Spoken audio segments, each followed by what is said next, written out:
I did masters in murders. మీ పెళ్ళాలకు మాత్రం ఆ flash బ్యాక్లు చెప్పకండి.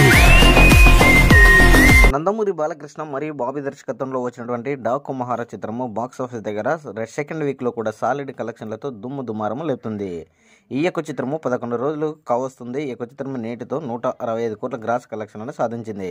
అదేవిధంగా సంక్రాంతి వస్తున్న చిత్రం కూడా బాక్సాఫీస్ దగ్గర 200 కోట్లకు పైగా గ్రాస్ కలెక్షన్లను సాధించి సాలిడ్ కలెక్షన్లతో ఈ యొక్క చిత్రం కూడా దూసుకోబోతుంది. అయితే కర్నూలు జిల్లాకు సంబంధించి మనం మాట్లాడుకుంటే ఈ రెండు చిత్రములు కూడా డాకు మహారాజ్ మరియు అదేవిధంగా సంక్రాంతికి వస్తున్నాం రెండు చిత్రములు కూడా 2 రోజుల కిందటే 1 కోటికి పైగా గ్రాస్ కలెక్షన్లను సాధించాయి. అయితే తాజాగా ఈ రెండు చిత్రములు కూడా 1.5 గ్రాస్ కలెక్షన్లకు దగ్గరికి కూడా ఉన్నట్లు మనకు స్పష్టంగా అర్థమవుతుంది. అంటే బాక్సాఫీస్ దగ్గర కర్నూలు టౌన్లో కూడా రెండు చిత్రములు కూడా solid కలెక్షన్లతో బాక్సాఫీస్ని minimum హోల్డ్తో solid కలెక్షన్లను దుమ్మారము లేపుతుంది.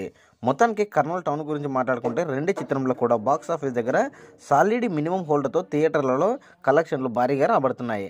Minimum and weekend కావడంతో ఇక ఈ యొక్క చిత్రంలో 2 కోట్లకు పైగా గ్రాస్ కలెక్షన్లు సాధించే అవకాశాలు ఉన్నాయని ట్రెండ్ పండితులు చెబుతున్నారు. మరియు సంక్రాంతికి వస్తున్నాం మరే విధంగా డాకు మహారాజ్ చిత్రం కర్నూలు టౌన్ యొక్క కలెక్షన్లపై మీ యొక్క అభిప్రాయాన్ని కామెంట్ కూడా తెలియజేయండి.